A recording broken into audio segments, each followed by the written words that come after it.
La domestique s'approcha de son patron mafieux en pleine réunion capitale et lui murmura « Tais-toi, quelqu'un écoute ». Elle savait qu'il pouvait la faire éliminer pour une telle insubordination. Ce qu'elle ignorait, c'est que ces 4 mots révéleraient un traître, anéantiraient de ses ennemis et la transformeraient, d'une aide invisible, en la personne en qui il aurait le plus confiance. Clara Reyes avait assimilé 3 règles de survie durant les 2 mois passés au service de la propriété Ducas. Garder les yeux baissés, la bouche close, et ne jamais au grand jamais interrompre le patron en pleine réunion. Ce soir-là, elle était sur le point de transgresser les 3. L'horloge grand-père du couloir sonna minuit, tandis qu'elle portait un plateau d'argent devant le bureau privé de Lorenzo De Luca. À travers la lourde porte en chêne, des voix tendues, pressantes, lui parvenaient, lui hérissant les poils des bras.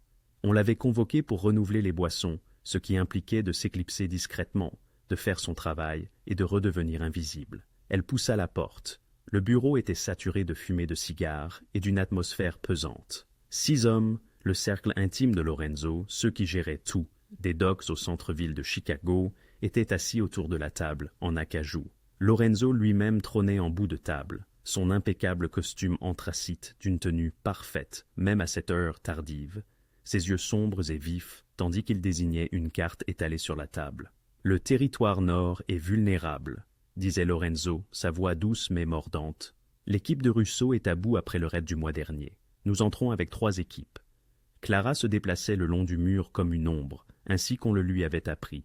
Remplir les verres, éviter tout contact visuel. Ne pas écouter des paroles qui pourraient vous coûter la vie. Mais c'est alors qu'elle l'entendit. Clic, clic, clic. Un son faible, rythmique et mécanique, provenant de derrière les moulures murales ornementées près de la chaise de Lorenzo. Elle avait dépoussiéré cet endroit précis cet après-midi et avait remarqué que la plainte était légèrement lâche. À l'époque, elle s'était fait la réflexion de le signaler à l'entretien. Maintenant, au cœur de la nuit, alors que Lorenzo discutait de prise de territoire et de pots de vin, ce cliquetis signifiait quelque chose de totalement différent. Le cœur de Clara battait la chamade contre ses côtes. Elle avait grandi dans les quartiers rudes du South Side, où l'on apprend à reconnaître le danger sous toutes ses formes. Son frère aîné avait fait de la prison pour avoir fréquenté la mauvaise compagnie. Et avant qu'il ne se fasse tuer dans une dispute de gang, il lui avait appris des choses de la rue, des choses de survie. L'une de ces choses était le bruit que fait un dispositif d'écoute lorsqu'il transmet activement. Clic, clic, clic. Elle posa la carafe en cristal d'une main tremblante. Lorenzo continuait de parler, détaillant le plan d'attaque, donnant des noms, mentionnant des sommes qui lui nouaient l'estomac. Chaque mot s'échappait de ce mur pour atteindre on ne sait quelles oreilles. Les hommes autour de la table étaient absorbés par la discussion. L'un d'eux, Paulie Marchetti, le bras droit de Lorenzo, argumentait sur le calendrier. Un autre marquait des positions sur la carte. Personne ne prêtait attention à la bonne. Clara regarda Lorenzo. Vraiment, elle le regarda pour la première fois depuis qu'elle travaillait ici. Il n'avait que 34 ans, jeune pour un homme avec tant de sang sur les mains, avec des traits italiens sombres, et un visage qui pouvait charmer ou terrifier selon son humeur. En ce moment, ce visage était concentré, intense, complètement inconscient que tout ce qu'il disait était enregistré. « Il te tuera pour l'avoir interrompu », chuchota une voix dans sa tête. « Il pensera que c'est toi qui l'as planté. » Mais une autre voix, la voix de son frère d'il y a des années, transperça sa peur. « Tu vois quelque chose qui ne va pas, tu le dis. Le silence tue. » Clara prit sa décision. Elle se dirigea vers la chaise de Lorenzo, ses jambes la portant en avant, même si elle semblait faite d'eau. Elle tendit la main vers son verre vide, se penchant suffisamment près pour capter le parfum de son coûteux parfum mélangé à la fumée de cigare. Et puis, elle lui murmura directement à l'oreille, si doucement que lui seul pouvait l'entendre, « Tais-toi, quelqu'un écoute. » Ce sont ces mots qui ont tout changé. Le corps de Lorenzo se raidit l'espace d'une fraction de seconde, si brièvement que quiconque n'y aurait pas prêté une attention extrême l'aurait manqué. Mais Clara le sentit la violence contenue en lui se retendre encore davantage. Sa main posée sur la table se transforma en poing. Puis, tel un acteur aguerri, il lissa son expression. Son sourire réapparut, facile et charismatique. Il prit son verre fraîchement rempli et but une gorgée, sans jamais poser les yeux sur Clara. « Messieurs, » dit-il, sa voix soudainement plus légère, presque joviale. « Il est tard, et nous avons suffisamment avancé pour ce soir. Paulie, vous coordonnerez les équipes demain. Marco, Transmettez-moi ces manifestes d'expédition d'ici midi. Nous nous reverrons dans 48 heures. Les hommes semblaient en perplexes. Polly fronça les sourcils. Chef, nous n'avons pas fini de discuter de cela. Demain. Lorenzo l'interrompit avec fluidité, se levant. J'ai une réunion matinale avec le conseiller municipal. Je ne peux pas le laisser penser que je ne suis pas un homme d'affaires respectable. La blague tomba à plat, mais les hommes reconnurent un renvoi déguisé. Ils rassemblèrent leurs papiers, leurs téléphones, leurs cigares inachevés. En l'espace de trois minutes, l'étude fut vide, à l'exception de Lorenzo et Clara. La porte se referma d'un clic. Clara resta figée contre le mur, le plateau d'argent serré dans ses mains aux jointures blanches. Lorenzo n'avait pas bougé de sa position à la table. Il fixait le panneau mural d'où venait le cliquetis, sa mâchoire contractée. Quand il se tourna enfin vers elle, ses yeux étaient de la glace noire. « Montrez-moi », dit-il tranquillement. La bouche de Clara devint sèche. Elle posa le plateau et s'approcha du mur sur des jambes tremblantes. Elle s'agenouilla, désignant la plainte près de sa chaise. « Là », murmura-t-elle, « derrière ce panneau, ça fait clic. Je l'ai entendu cet après-midi aussi, mais je pensais, enfin, je n'avais pas réalisé. » Lorenzo s'accroupit à côté d'elle, l'oreille proche du mur. Pendant un long moment, le seul son fut le tic-tac de l'horloge grand-père et la respiration rapide de Clara. Puis, elle le vit. Le léger plissement autour des yeux de Lorenzo, la façon dont sa mâchoire se serrait. Lui aussi l'avait entendu. Il se leva brusquement et sortit son téléphone, tapant quelque chose rapidement. Puis il regarda Clara.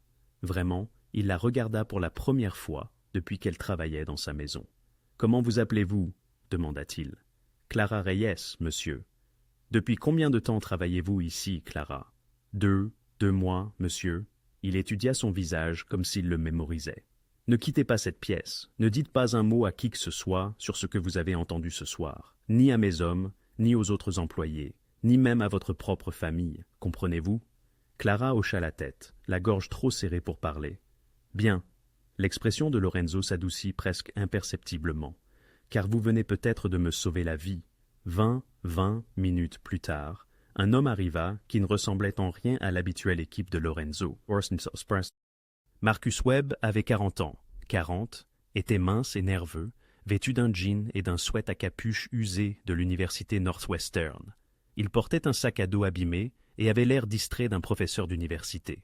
Clara, toujours nerveusement postée près de la bibliothèque où Lorenzo lui avait dit d'attendre, n'aurait jamais deviné que cet homme sans prétention était l'un des experts en cybersécurité les plus recherchés du Midwest. Marcus le salua Lorenzo d'une brève poignée de main. « Merci d'être venu aussi rapidement. Vous avez dit que c'était urgent. » Les yeux de Marcus balayèrent la pièce d'une évaluation professionnelle. Où Lorenzo désigna le panneau mural. Ma domestique a entendu quelque chose, un clic, rythmique. Marcus ne perdit pas de temps à poser des questions. Il laissa tomber son sac à dos et en sortit ce qui ressemblait à une tablette modifiée avec d'étranges accessoires. Clara observait, fascinée malgré sa peur, tandis qu'il se déplaçait lentement le long du mur, tenant l'appareil sous différents angles. Une lumière verte sur l'écran pulsait régulièrement. Puis, elle devint rouge. « Fils de... » Marcus haleta. Il s'agenouilla près de la plainte, sortant une petite trousse à outils. « Lorenzo, éteignez votre téléphone maintenant. » Lorenzo éteignit son téléphone sans hésitation. « C'est grave. » Pire, Marcus travaillait déjà sur le panneau, le décellant délicatement avec des outils spécialisés qui semblaient presque chirurgicaux. Cet appareil émet. La transmission active dure depuis... Il consulta sa tablette. Au moins 6 heures, peut-être plus. L'estomac de Clara se serra. 6 heures signifiait qu'il fonctionnait pendant toute la réunion à laquelle elle venait d'assister. Le panneau se détacha, et Marcus tendit prudemment la main dans la cavité derrière. Quand il la retira, il tenait quelque chose de petit, de la taille d'une boîte d'allumettes, couvert de minuscules circuits imprimés et d'une sorte de mini-antenne. « Jésus-Christ » murmura Lorenzo, se penchant. Marcus posa l'appareil sur la table, avec un soin extrême, comme s'il pouvait exploser. Il sortit un petit brouilleur de signaux de son sac et l'activa. Un léger bourdonnement emplit la pièce. « Ok, nous sommes dans le noir maintenant. Rien ne peut entrer ou sortir électroniquement de cette pièce. » Il étudia l'appareil sous une loupe, prenant des photos sous différents angles. Clara s'approcha, incapable de se retenir. De près, la chose semblait incroyablement complexe, un cauchemar de technologie miniaturisée. « Parlez-moi, Marcus, » dit Lorenzo doucement. Sa voix était calme, mais Clara pouvait voir la blancheur de ses phalanges alors qu'il serrait le dossier d'une chaise. Équipement de surveillance de qualité militaire. Marcus désigna un composant spécifique avec un stylo. Vous voyez cette puce? C'est une technologie de transmission cryptée. Niveau gouvernemental, NSA, FBI, peut-être CIA. Et ceci, il indiqua l'antenne, à une portée d'environ 5 miles avec une capacité de relais. Celui qui écoute n'a pas besoin d'être proche. Pouvez-vous tracer le signal? J'y travaille déjà. Marcus sortit un ordinateur portable et le connecta à sa tablette avec un câble spécialisé. Ses doigts volaient sur le clavier. La fréquence de transmission est... Attendez, plus de frappe. Je l'ai. Ils utilisent une bande passante civile, mais le cryptage est militaire. Malin n'apparaîtrait pas lors de balayage de micros standards. La mâchoire de Lorenzo se serra. Depuis combien de temps est-il là? Marcus examina l'appareil de plus près, observant les motifs de poussière et l'oxydation sur les circuits. Sur la base de l'exposition environnementale, je dirais un minimum de 3 semaines, peut-être plus. 3 semaines. Clara vit le visage de Lorenzo pâlir sous son teint olivâtre. 3 semaines de conversation, de réunions, d'appels téléphoniques. 3 semaines d'exposition totale. Qui pourrait faire cela? Demanda Lorenzo. Qui a accès à ce genre de technologie? Vos ennemis, évidemment. Marcus ne leva même pas les yeux de son ordinateur portable. Mais ce n'est pas un équipement de rue, ce n'est même pas un équipement de la mafia. Quelqu'un doté de ressources importantes voulait s'immiscer dans vos pensées. Soit ils ont des liens gouvernementaux, soit ils ont payé une fortune à quelqu'un qui en a. Clara retrouva sa voix, s'étonnant elle-même. Se pourrait-il... Je veux dire, la police aurait besoin d'un mandat, non? Marcus l'interrompit, mais sans aucune rudesse. Et s'ils avaient un mandat, ils seraient en train de perquisitionner cet endroit, pas d'écouter discrètement. Non, c'est le secteur privé, quelqu'un qui veut des renseignements mais ne peut pas utiliser les canaux officiels. Des familles rivales, dit Lorenzo plus à lui-même qu'à eux. Les Russes ont empiété sur notre territoire. Les Russos sont restés calmes après nos opérations. Il s'interrompit, son visage s'assombrissant. Ils ont tout entendu. Le poids de cette révélation planait dans l'air, lourd comme de la fumée. Clara repensa aux réunions qu'elle avait interrompues ce soir-là. La discussion sur les territoires vulnérables, les plans de raid, les noms de fonctionnaires corrompus. Tout était enregistré, transmis, analysé par quiconque se trouvait à l'autre bout de ce signal. « Pouvez-vous les trouver » demanda Lorenzo, sa voix se faisant dangereuse. L'ordinateur portable de Marcus émit un bip. Il étudia l'écran, zoomant sur ce qui semblait être une carte de Chicago. « Les signaux sont reçus ici, » expliqua-t-il, en pointant un emplacement en plein centre-ville, un immeuble d'appartements de grande hauteur sur North Michigan Avenue. De l'immobilier coûteux. Je peux vous donner l'unité exacte, mais il faudra quelques heures pour l'affiner. Faites-le. Lorenzo se tourna vers Clara, et elle recula instinctivement d'un pas. Mais son expression n'était pas de colère, elle était calculatrice. Clara, je dois savoir exactement quand vous avez entendu ce son de cliquetis pour la première fois. Cet après-midi, monsieur, vers 15 heures. Je faisais le ménage et je l'ai entendu, mais c'était faible. Alors, j'ai pensé que c'était peut-être des tuyaux ou quelque chose dans le mur. Et vous n'en avez parlé à personne? Non, monsieur.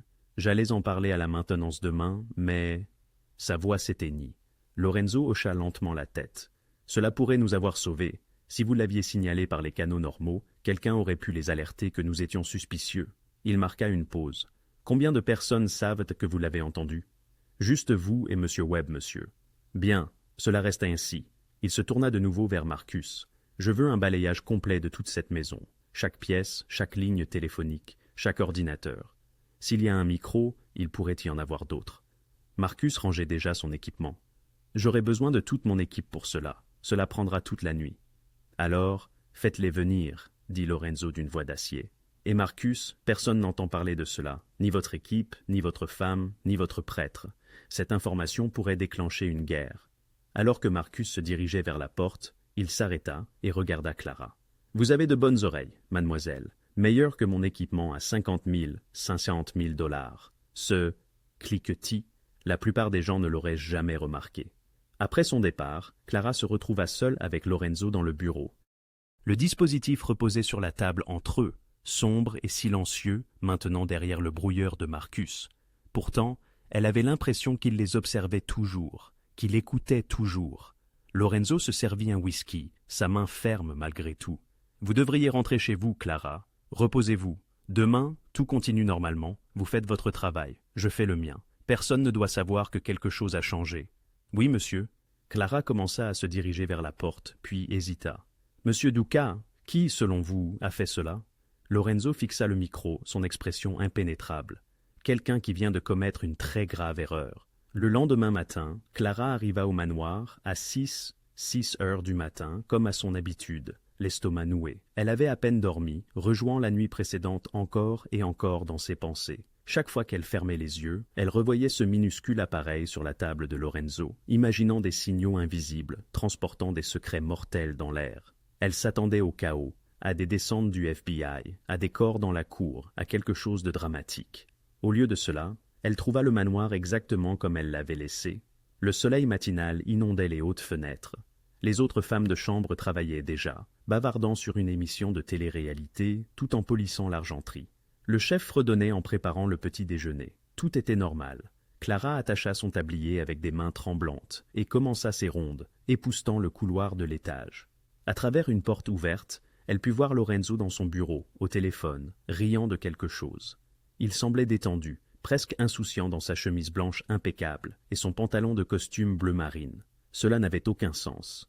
Vers 9 heures, elle nettoyait la bibliothèque du 2e étage lorsque Paolo Marchetti apparut dans l'embrasure de la porte.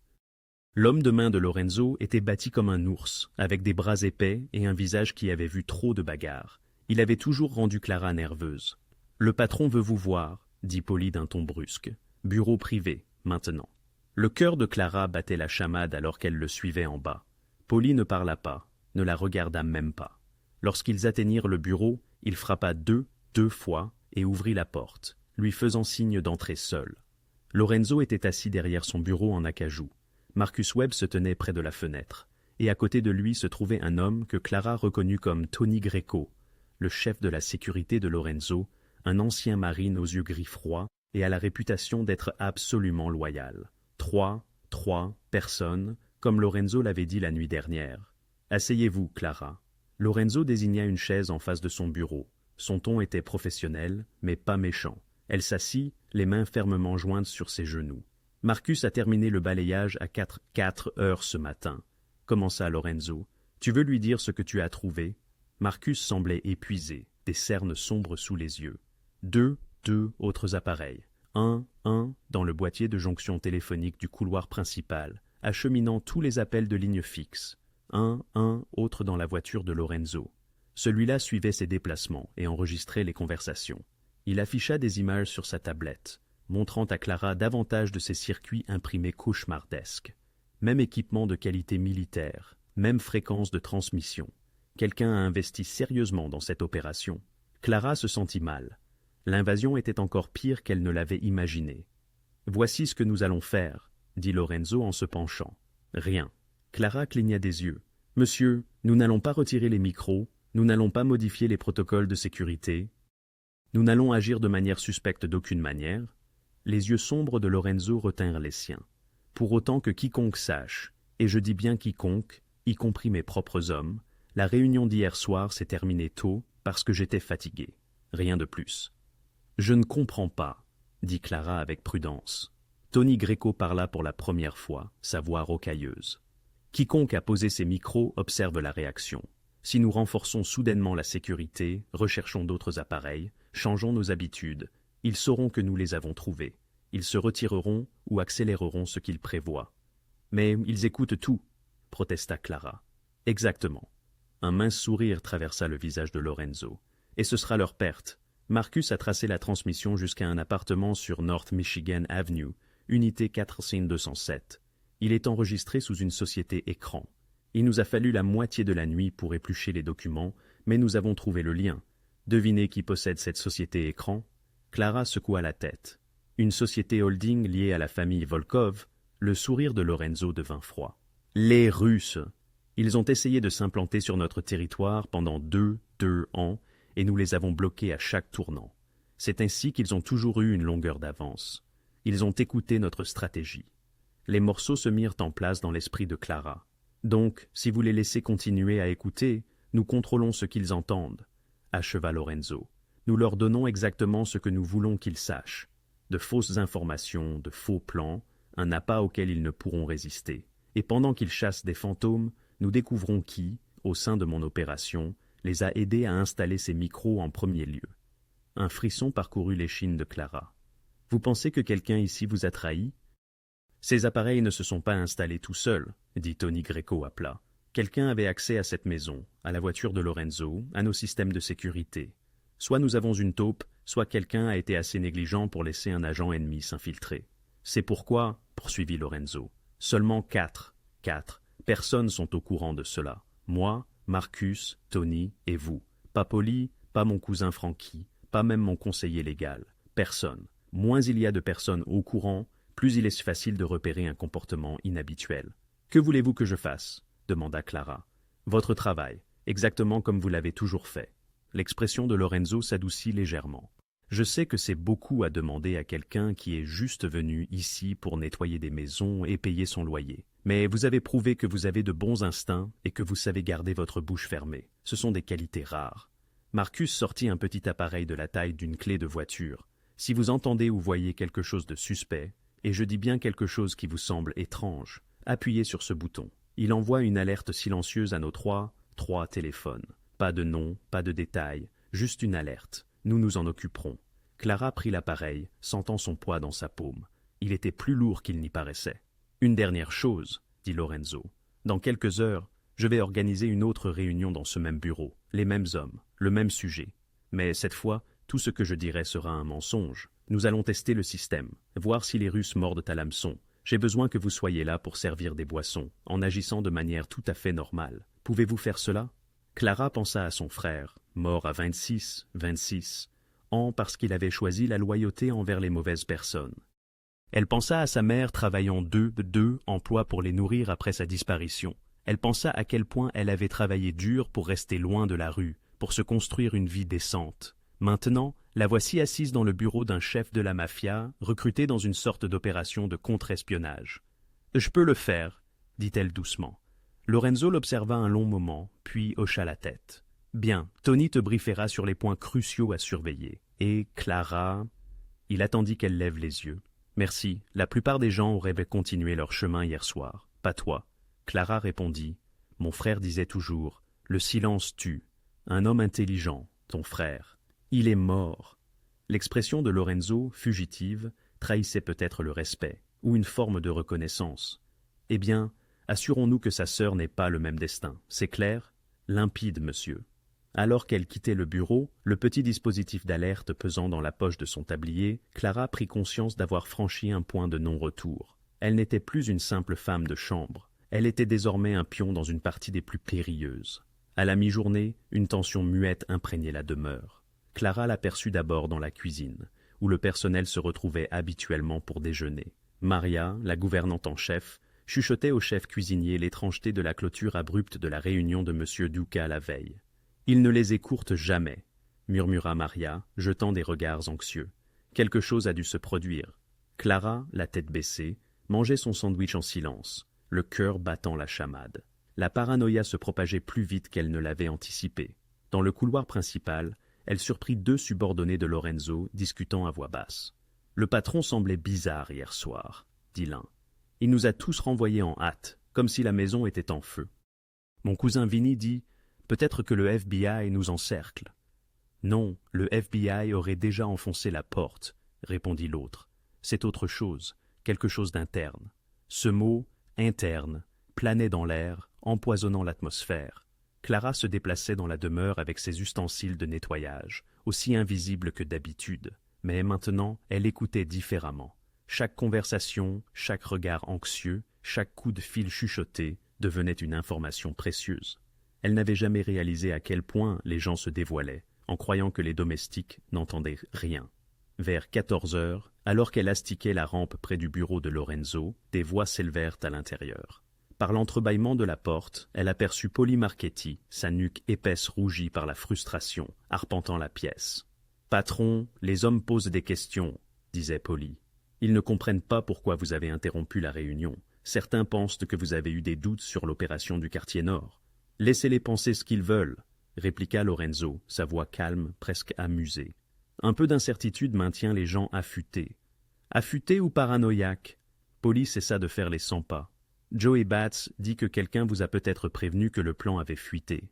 Frankie pense que vous avez reçu un avertissement d'un de vos contacts à la mairie. Bon sang, même Marco est nerveux, et ce type est d'ordinaire inébranlable. Marco est toujours nerveux, c'est pourquoi il gère l'argent. Les comptables paranoïaques font moins d'erreurs. Clara entendit le souffle lourd de Polly, empreint de frustration.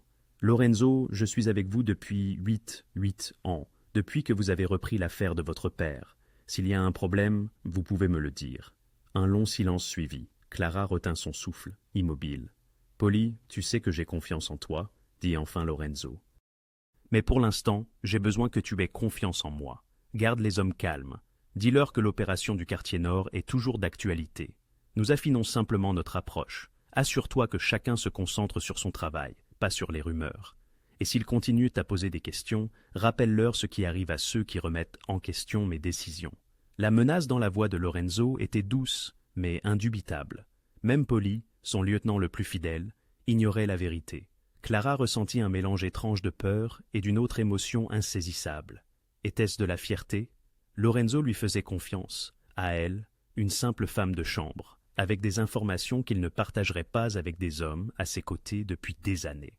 Après le départ de Polly, l'air perturbé, Clara reprit rapidement son polissage. Mais elle n'avait parcouru que quelques pas lorsque Lorenzo l'interpella. « Clara, un instant. » Elle entra dans le bureau, refermant la porte derrière elle, tandis qu'il lui faisait signe. Lorenzo se tenait près de son bureau, regardant par la fenêtre les pelouses impeccablement entretenues. « Tu l'entends aussi, n'est-ce pas ?» demanda-t-il sans se retourner. Les murmures. « Oui, monsieur. Tout le monde est nerveux. »« Bien. » Il se tourna vers elle, son visage empreint d'une expression calculatrice. La paranoïa est une chose utile, elle pousse les gens à se révéler. Observe qui pose le plus de questions. Observe qui essaie de calmer tout le monde. Observe qui reste silencieux alors qu'il s'exprime habituellement. Clara hocha la tête, gravant ces mots dans sa mémoire. « Tony va te donner une liste de noms, » continua Lorenzo. « Des gens qui ont eu accès à cette maison le mois dernier. Entrepreneurs, livreurs, nouveau personnel. Je veux que tu y jettes un œil. Dis-moi si quelqu'un se démarque. Parfois, les petits détails comptent. Un visage qui ne correspond pas. Quelqu'un qui a posé trop de questions. Quelque chose d'inhabituel? Je ferai de mon mieux, monsieur. » Le téléphone de Lorenzo vibra. Il y jeta un coup d'œil et sourit froidement. Marcus vient de confirmer que l'appartement est toujours actif. Ils écoutent toujours, enregistrent toujours, ce qui signifie qu'ils n'ont aucune idée que nous sommes sur eux. Il regarda Clara. « Ce soir, nous leur donnerons de quoi écouter. Réunion à 26 heures. Tu seras là. »« Oui, monsieur. » En quittant le bureau, Clara faillit percuter Frankie Duca, le cousin de Lorenzo et le conciliaire de la famille.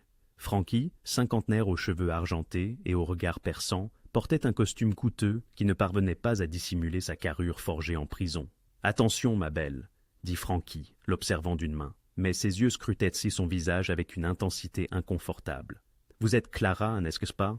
La nouvelle. »« Oui, monsieur. Lorenzo vous appelle souvent dans son bureau aujourd'hui. » Ce n'était pas tout à fait une question, mais l'implication flottait dans l'air. Clara sentit ses paumes moites. « Juste des affaires domestiques, monsieur. Quelques articles à remplacer. » Le sourire de Frankie n'atteignit pas ses yeux. « Bien sûr, affaires domestiques. » Il lui tapota l'épaule, un geste qui lui sembla plus menaçant qu'amical. « Vous faites du bon travail ici, Clara. Continuez comme ça. » Elle le regarda s'éloigner, le cœur battant fort. Était-ce une conversation innocente, ou Frankie cherchait-il des informations? Se méfiait-il de son accès soudain à Lorenzo? Ou était-il du genre à se méfier de tout? Clara trouva Tony Greco dans le bureau de la sécurité, une petite pièce tapissée de moniteurs affichant différents angles des jardins de la propriété. Il lui tendit une chemise cartonnée sans un mot. « Ce sont tous les entrepreneurs et les prestataires de services qui sont passés ici au cours des six dernières semaines, » dit Tony. « Examinez-la ce soir. Si un nom ou un visage déclenche quelque chose, faites-nous le savoir. » Clara prit la chemise, en ressentant le poids. À l'intérieur se trouvaient des dizaines de noms, de photos, de vérifications de casiers judiciaires. N'importe laquelle de ces personnes aurait pu poser les micros. Ou peut-être était-ce quelqu'un qui ne figurait pas sur la liste du tout, quelqu'un qui avait échappé aux mailles du filet de la sécurité pourtant méticuleuse de Tony. « Encore une chose !» ajouta Tony, ses yeux gris perçant les siens. Frankie vient de me demander pourquoi vous rencontriez le patron.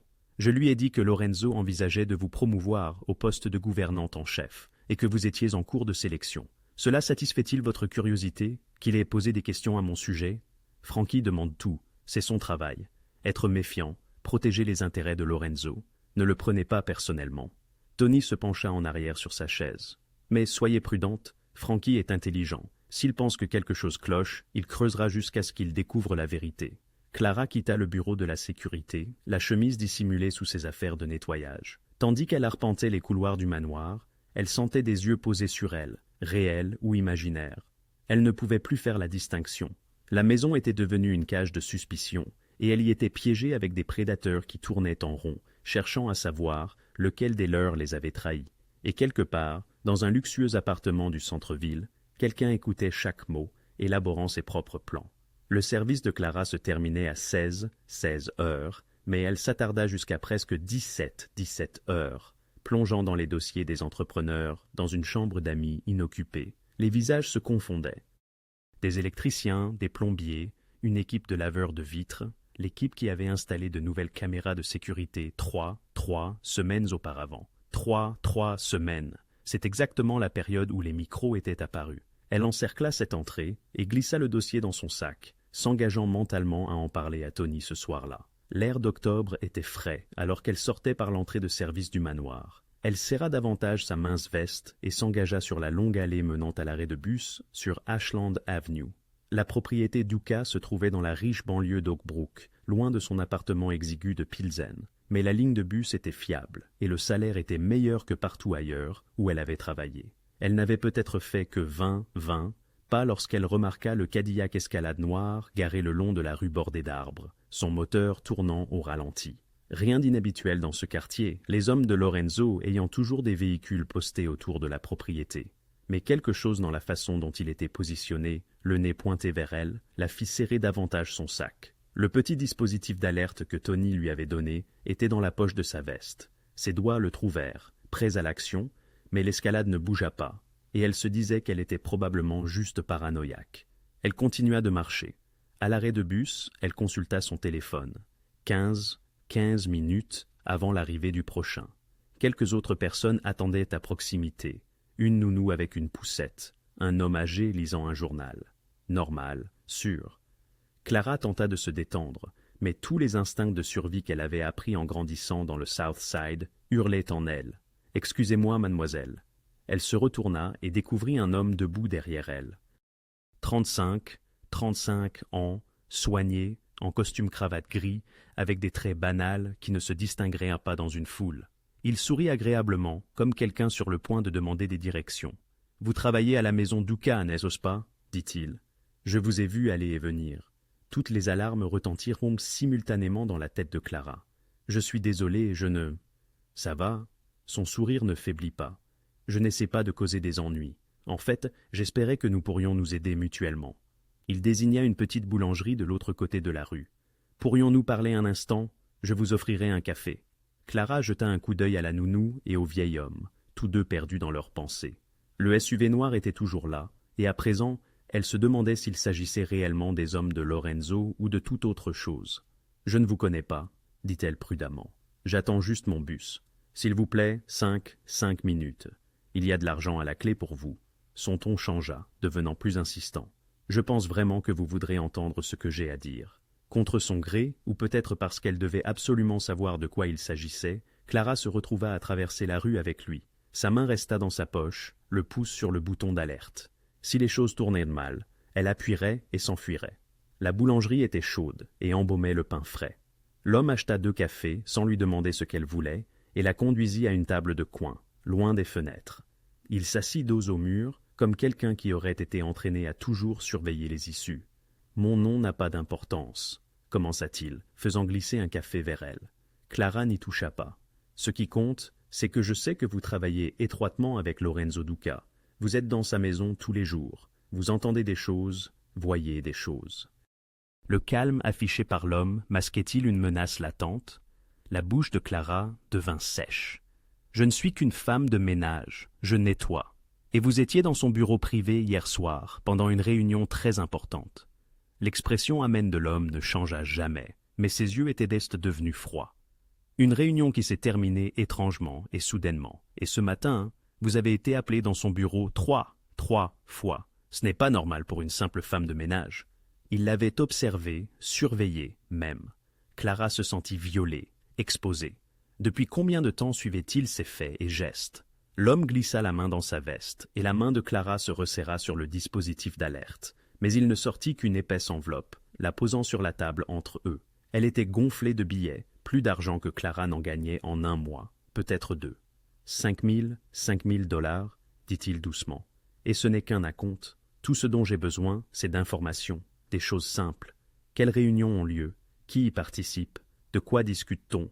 Vous n'avez rien à faire de dangereux. Gardez juste les oreilles ouvertes et partagez ce que vous entendez.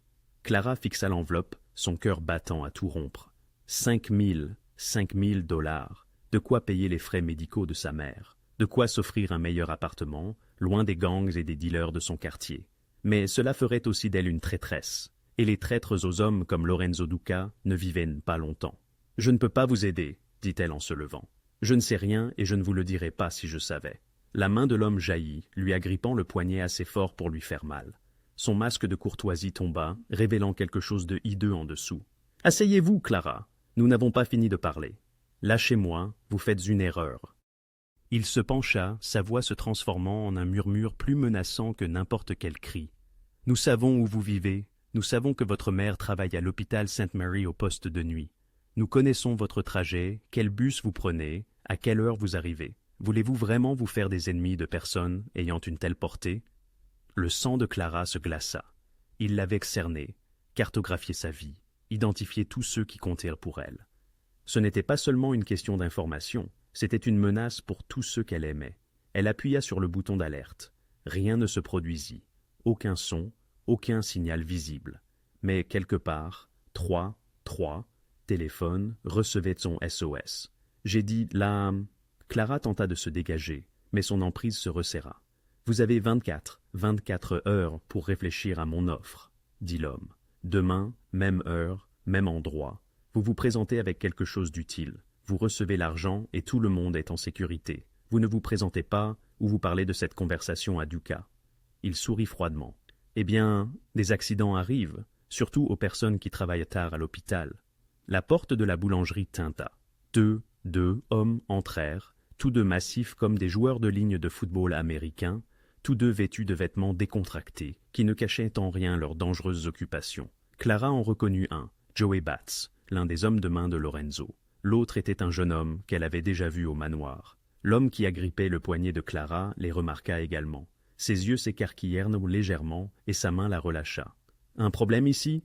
demanda Joey Batts avec désinvolture. Mais il n'y avait rien de désinvolte dans la façon dont il se positionna entre Clara et l'inconnu. « Pas de problème, » dit l'homme, se levant prestement. « Juste une conversation amicale avec une connaissance. » Ça n'avait pas l'air amical de mon point de vue. La main de Joey reposait négligemment près de sa ceinture, où Clara savait qu'il gardait une arme. La dame a l'air mal à l'aise.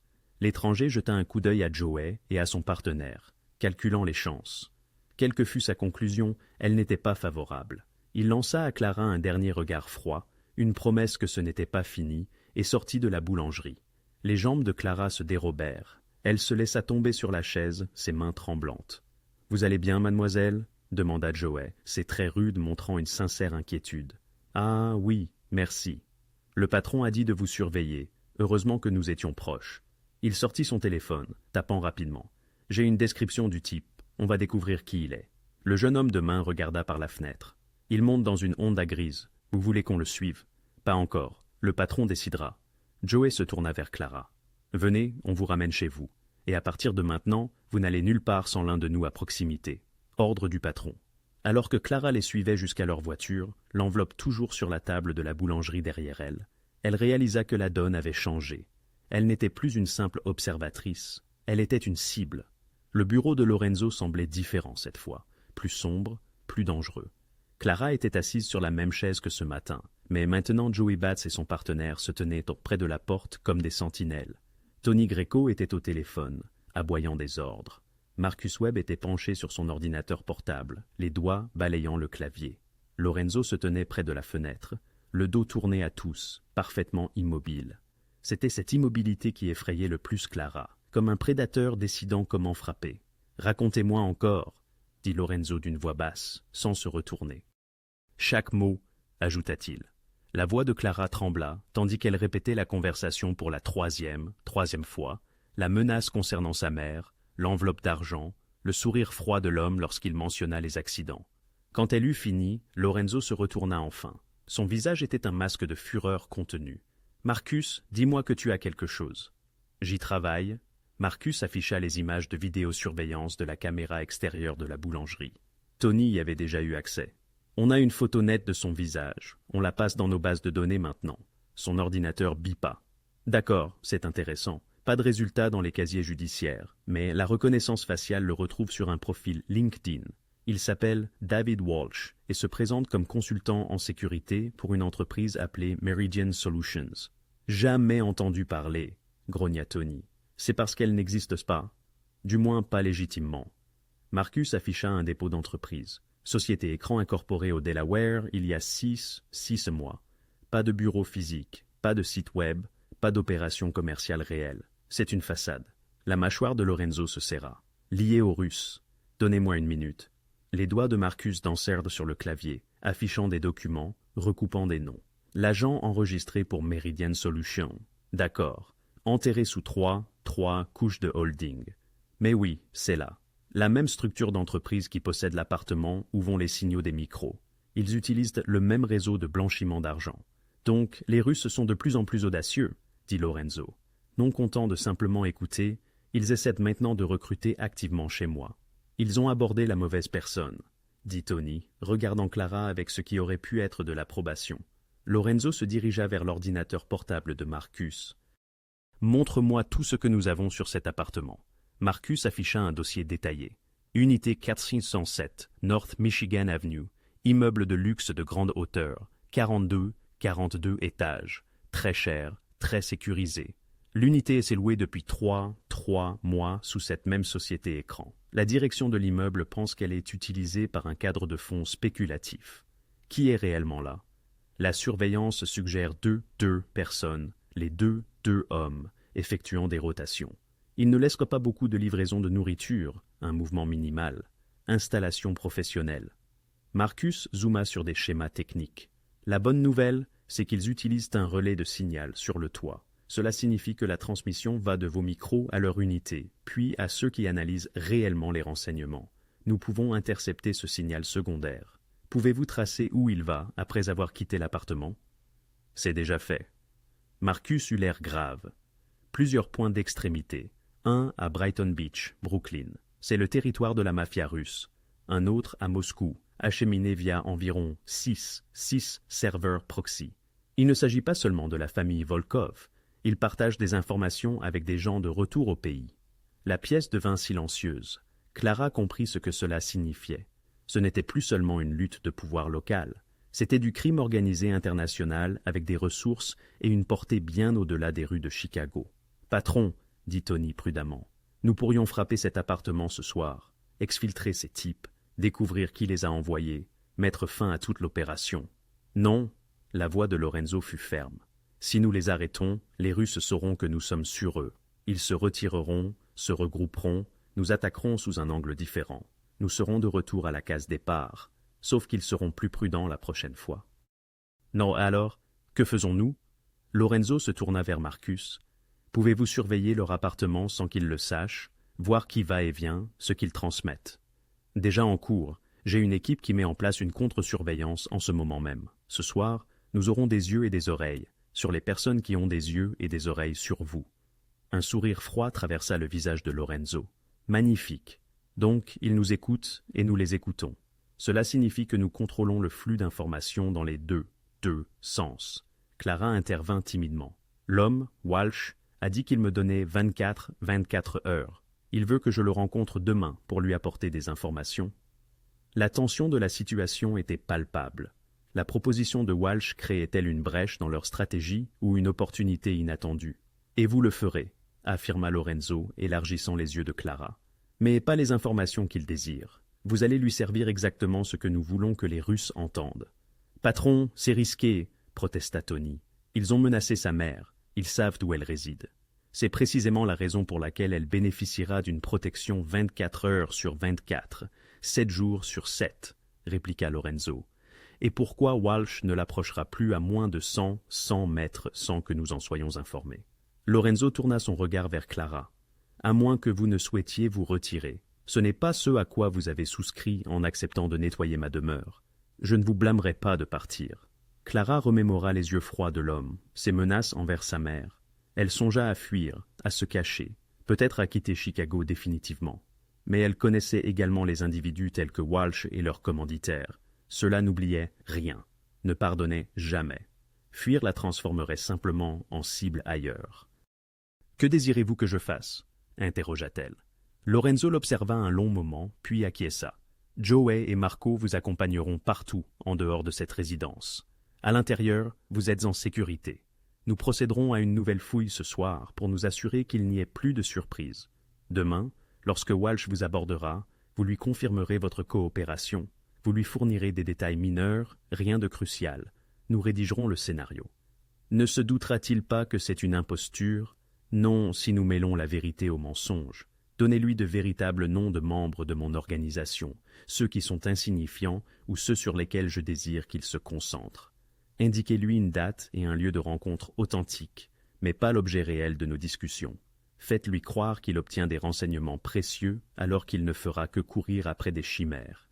Marcus releva la tête de son ordinateur portable. « Patron, j'ai le flux en direct de l'appartement. Voulez-vous voir à qui nous avons affaire ?» Lorenzo se plaça derrière la chaise de Marcus. Clara les rejoignit, fixant l'écran. L'image révélait un intérieur d'appartement moderne, un mobilier coûteux, des fenêtres du sol au plafond, offrant une vue sur la skyline de Chicago. 2 hommes étaient visibles. L'un était assis devant un ensemble d'équipements informatiques, portant un casque. L'autre se tenait près de la fenêtre, parlant au téléphone, dans ce que Clara supposa être du russe. « Celui au téléphone est Dimitri Volov », déclara Tony, le désignant. « Le neveu d'Alex Vulov. J'ai consulté son dossier. Ancien militaire des renseignements russes. GRU, très dangereux. »« Et celui aux ordinateurs ?» interrogea Lorenzo. « Je ne sais pas encore, mais admirez l'installation. » Marcus effectua un zoom. Du matériel de surveillance militaire, des communications cryptées, probablement un lien direct avec leur supérieur. C'est une opération sérieuse. Lorenzo observa l'écran, son expression impénétrable. Alors nous leur offrirons une performance sérieuse. Marcus, je veux tout savoir sur ces deux-là, leur routine, leurs points faibles, à qui ils rendent des comptes. Tony, organisez la protection de Clara et de sa mère. Personne ne les approche. Et fournissez-moi la liste complète de toute personne présente dans ma propriété lorsque ces micros ont été installés. Quelqu'un les a aidés, et je veux savoir qui. Qu'en est-il de Walsh? Demanda Joey. Voulez-vous que nous l'interceptions? Pas encore, qu'il croit qu'il a toujours le contrôle, qu'il rapporte qu'il a pris contact avec ma femme de ménage, qu'elle est effrayée, qu'elle pourrait céder, que les Russes se sentent confiants. Le sourire de Lorenzo était acéré comme une lame. L'excès de confiance rend les gens négligents, et lorsqu'ils le deviennent, nous serons prêts. Alors que la réunion se dispersait, Clara réalisa qu'elle faisait désormais partie de quelque chose de bien plus vaste et dangereux, qu'elle ne l'avait jamais imaginé. Elle n'était plus une simple témoin, elle était un appât. 2 jours plus tard, Lorenzo convoqua la réunion. Clara arriva au bureau à 20 heures précises, portant le même plateau en argent qu'auparavant, ses mains plus fermes qu'elle ne l'avait anticipé. Joey, Bats et Marco étaient devenus ses ombres constantes, l'un toujours à vue, l'autre observant à distance. Elle avait même dîné avec sa mère la veille, bien qu'elle ne lui ait pas révélé pourquoi deux hommes imposants s'étaient soudainement assis à une table voisine pendant tout le repas. Walsh ne l'avait plus approchée. Selon Tony, il attendait qu'elle fasse le premier pas, testant si elle céderait sous la pression. Ce soir, elle lui donnerait quelque chose à rapporter. Les six mêmes hommes étaient assis autour de la table de Lorenzo. Polly, Frankie, Marco le comptable, deux hommes de main, nommés S et Big Tommy, et Johnny Russo, qui gérait les opérations du Southside. Il semblait tendu, perplexe quant à la raison de cette nouvelle convocation pour une réunion tardive, après l'étrange rencontre du début de semaine. Clara s'introduisit discrètement, longeant le mur jusqu'au bar où les boissons attendaient. Lorenzo était assis en bout de table, détendu et confiant, feuilletant des documents. Il ne nota pas sa présence, mais elle savait, et il savait que tout cela était une mise en scène. « Messieurs, commença Lorenzo, sa voix empreinte de la même autorité que d'habitude, j'apprécie votre venue à si court préavis. Nous avons une opportunité à ne pas manquer. » Paulie se pencha en avant. « Quelle sorte d'opportunité, patron ?»« Celle qui transforme tout. » Lorenzo déploya une carte sur la table, un plan détaillé du front de mer de Chicago. Son doigt frappa un emplacement marqué en rouge, le dock 47 et 47, dans le port industriel. Dans trois nuits, un porte-conteneur arrive d'outre-mer. Officiellement, il transporte des pièces automobiles. Officieusement, il sourit. Il contient suffisamment d'armes de guerre pour équiper un petit pays. Les hommes échangèrent des regards. Clara remplit les verres avec un silence étudié, son cœur battant la chamade. Chaque mot prononcé par Lorenzo était un leurre, mais sonnait parfaitement authentique. « Qui est le vendeur ?» demanda Frankie, ses yeux perçants plissés de suspicion. « Des contacts européens, d'anciens fournisseurs militaires devenus privés. » Lorenzo sortit des photographies, de fausses, supposa Clara, préparées par l'équipe de Marcus. Des AK-47, 47, des RPG, des explosifs SEX, des équipements de vision nocturne. Tout est encore dans son emballage d'origine. La cargaison était censée être livrée à un acheteur de Detroit, mais il s'est désisté à la dernière minute. Maintenant, elle est à prendre et nous avons la première opportunité. Quel est-ce le prix ? Demanda Marco, le comptable, calculant déjà mentalement. 3 000 000 de dollars pour l'intégralité de la cargaison. La valeur marchande est le triple. Lorenzo laissa cette information s'assimiler. Nous l'achetons. Nous contrôlons l'approvisionnement en armes de tout le Midwest. Chaque gang, chaque équipe, chaque organisation ayant besoin d'équipement passera par nous. Ce n'est pas seulement un profit, c'est du pouvoir. Big Tommy grogna. Ça semble trop beau pour être vrai. Quel est le piège ? Le piège réside dans le timing et la sécurité, déclara Lorenzo. Le navire accoste à 2 heures du matin et nous disposons d'une fenêtre de 4 heures pour décharger les conteneurs et les transférer dans un entrepôt sécurisé. Cela signifie que nous aurons besoin d'au moins 20 hommes pour les camions et d'une force de frappe suffisante pour gérer toute complication. Quel genre de complication ? Interrogea S. Le fédéraux pourrait surveiller le port. Des familles rivales pourraient avoir eu vent de la cargaison, et les vendeurs exigent leur argent en espèces à l'avance, avant même que nous ne voyions la marchandise. Le ton de Lorenzo était mesuré, détaillant les risques comme un homme ayant réfléchi à chaque aspect. C'est risqué, mais le gain en vaut la peine. Clara s'approcha pour remplir le verre de Lorenzo. En se penchant, elle discerna la légère tension dans sa mâchoire, seul indice qu'il jouait la comédie plutôt que de planifier. Pour tous les autres, il paraissait parfaitement authentique. Frankie prit la parole, sa voix prudente. « Patron, avec tout le respect que je vous dois, cela semble précipité. 3 000 000 de dollars représentent une somme considérable à débourser pour une transaction dont nous venons d'entendre parler. Votre source est-elle fiable ?»« Ah, assez fiable pour que j'y investisse mon propre argent. » Lorenzo rencontra le regard de Frankie avec assurance. « Mais je ne force personne. Si vous êtes mal à l'aise, dites-le maintenant. Je trouverai des personnes qui ne le sont pas. » Le défi flotta dans l'air. Clara observa les visages des hommes, le mélange de cupidité, de peur et de fierté. Ils ne voulaient pas paraître faibles devant leur patron ou entre eux. « Je suis partant », lança immédiatement Paulie. « Vous avez besoin de mon équipe au dock, ils seront là. »« Moi aussi », ajouta Big Tommy. « Mes gars savent de comment gérer les opérations de chargement. » L'un après l'autre, ils s'engagèrent. Même Frankie, bien que Clara remarqua qu'il semblait toujours incertain. Peut-être qu'il pressentait quelque chose d'anormal, ou peut-être était-il simplement naturellement méfiant. Quoi qu'il en soit, il ne pouvait pas se désister sans paraître déloyal. Lorenzo hocha la tête, satisfait. « Bien. Paulie, vous coordonnez la main-d'œuvre. Marco, préparez 3 000 000 de dollars en espèces, des petites coupures, des coupures mélangées. S, vous et Tommy, repérez l'entrepôt sur South Rhine Avenue. Je veux qu'il soit sécurisé d'ici demain soir. »« Qu'en est-il des Russes ?» demanda Johnny Rousseau. « Ils ont fureté autour de nos opérations récemment. Que se passe-t-il s'ils entendent d'y parler de cela et tentent de s'imposer ?»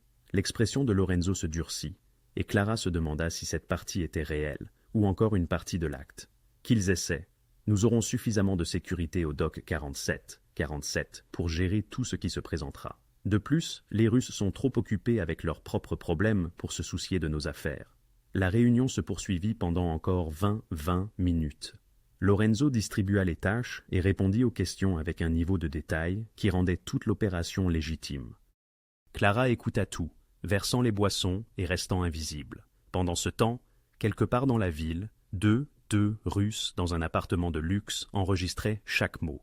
Lorsque les hommes sortirent enfin, Clara s'attarda près du bar, arrangeant des verres qui n'en avaient pas besoin. Lorenzo attendit que la porte se referme, puis laissa échapper un long soupir. « Comment ai-je fait » demanda-t-il doucement. « Je l'ai cru, » admit Clara. « Si je n'avais pas su, j'aurais pensé que nous allions réellement voler des armes dans trois jours. » Bien, Lorenzo se versa un véritable verre cette fois. Car si vous l'avez cru, ils le croiront aussi. Il se dirigea vers le panneau mural où le micro était dissimulé, transmettant toujours fidèlement. « Vous entendez ça, sales Russes? Je viens de vous livrer le plus gros coup de l'année. Voyons si vous pouvez résister. » Le téléphone de Clara vibra. Un message de Marcus disait simplement « Ils mordent à l'hameçon ». Lorenzo vit son expression et sourit froidement. « Et maintenant, nous attendons. Ils rapporteront cette information à leurs supérieurs et tenteront d'intercepter la cargaison eux-mêmes, où ils dénonceront aux fédéraux et essaieront de me faire arrêter. Dans les deux cas, ils se dévoileront. Et s'ils font les deux, alors nous saurons à quel point ils sont désespérés. » Lorenzo vida son verre. « Repose-toi, Clara. Les prochains jours s'annoncent intéressants.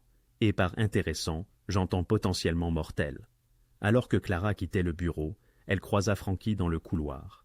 Ce dernier parlait discrètement au téléphone en italien. En l'apercevant, il mit fin à l'appel brusquement. « Encore au travail, Clara » demanda-t-il. « Je rangeais juste après la réunion, monsieur Ducas. » Son regard scruta son visage, y cherchant une trace. C'était une réunion plutôt animée, de grands projets en perspective. « Je n'en saurais rien, monsieur. J'ai seulement servi les boissons. Juste, il esquissa un sourire qui n'atteignit pas ses yeux. « Contente-toi de servir les boissons. Bonne nuit, Clara. » Elle s'éloigna, sentant son regard sur son dos, et ne put se défaire de l'impression que Frankie Ducas se doutait de quelque chose. Impossible de dire s'il soupçonnait elle, Lorenzo, ou l'opération dans son ensemble. Le jeu devenait chaque heure plus périlleux. L'appel arriva à 3 heures du matin. Clara sursauta dans son petit appartement, cherchant son téléphone à tâtons dans l'obscurité. Joe Batts était posté devant son immeuble et Marco garé dans la rue. Le dispositif de protection de Lorenzo ne dormait jamais, mais l'appel ne venait pas d'eux. « Clara, c'est Marcus. Il faut que tu vois ça. J'envoie une voiture. » 20 minutes plus tard, toujours vêtue de son jean et d'un vieux sweatshirt, Clara était escortée dans un immeuble de bureau quelconque du Loop. Marcus avait aménagé un centre de surveillance temporaire au 3e étage. Une pièce remplie d'équipements informatiques, d'écrans et de 3 spécialistes en technologie à l'air épuisé. Lorenzo était déjà là, debout devant un mur d'écran, une tasse de café à la main. Tony Greco était assis à l'un des postes de travail, coordonnant les équipes sur le terrain via une radio cryptée. La pièce vibrait d'une énergie urgente. « Montre-lui » dit Lorenzo sans détourner les yeux des moniteurs. Marcus afficha une séquence sur l'écran principal. « Ceci date d'il y a 4 heures, juste après la fin de votre réunion. Regardez l'appartement. » Clara reconnut l'intérieur familier de l'unité 40207. Dimitri Volkov faisait les 100 pas frénétiquement, hurlant au téléphone en russe. L'autre homme, identifié par Marcus comme Pavel Soalov, un autre vétéran de Géroux, était à son poste informatique, tapant furieusement. « Que disent-ils » demanda Clara. Marcus fit apparaître la traduction sur un second écran. Dimitri parle à son oncle Alex, le chef de la famille Volkov. Il lui parle de l'envoi d'armes au quai 47. Écoutez cette partie. Il lança l'audio avec les sous-titres. 3 millions d'armes, mon oncle, de qualité militaire. Si Ducas obtient cette cargaison, il contrôlera tout le marché régional. Nous devons agir maintenant. La mâchoire de Lorenzo se serra en voyant ses ennemis discuter de son plan fictif. Et c'est là que ça devient intéressant, poursuivit Marcus, affichant une nouvelle séquence. Il y a 2 heures, Dimitri a quitté l'appartement pour la première fois en 3 jours. Nous l'avons suivi. L'écran montra Dimitri monté dans une Mercedes noire, puis la coupure sur des images de suivi montrant la voiture traverser les rues de Chicago. Il s'est arrêté dans un entrepôt à Brighton Beach, un bastion connu de la mafia russe. Il rencontre une équipe complète des Volkov, interjeta Tony. Nous avons de la surveillance sur l'entrepôt. Nous avons compté au moins 20 hommes y entrant au cours de la dernière heure. Il préparta quelque chose d'important. Marcus afficha un autre écran, des images thermiques de l'extérieur de l'entrepôt. Vous voyez ces motifs thermiques? Ils déplacent des armes, chargent des véhicules. Ce n'est pas une petite opération. Ils se mobilisent pour un coup majeur. Clara sentit son estomac se nouer. Ils vont vraiment essayer de voler la cargaison. Mieux encore, dit Lorenzo, avec une sombre satisfaction dans la voix. Ils mettent tout en œuvre, chaque homme disponible, chaque ressource. Ils pensent qu'ils sont sur le point de saboter mon opération et de réaliser le plus grand vol d'armes depuis des années. Il se tourna vers Marcus. Quoi d'autre? Marcus afficha des interceptions d'emails. Pavle a envoyé des messages cryptés à des contacts à Moscou et New York. Il demande des faveurs, des renforts. Les Volkov de Chicago traînent cela comme une déclaration de guerre. Ils ne planifient pas seulement de voler la cargaison, ils prévoient d'embusquer vos hommes au quai et d'envoyer un message. Combien d'hommes sommes-nous en train de parler? Demanda Tony. Basé sur le bavardage et les mouvements, j'estime 30 à 40 combattants. Peut-être plus. Ils apportent une puissance de feu sérieuse. Marcus zooma sur des photos de surveillance montrant des hommes chargeant des fusils et de l'équipement tactique dans des VUS. Lorenzo posa sa tasse de café. Son expression était calculatrice. Ils surestiment leur force. C'est exactement ce que nous voulons. S'ils déploient autant d'hommes au quai, ils laissent et tout le reste exposé. Leurs opérations de jeu d'argent, leurs raquettes de protection, leur véritable cache d'armes.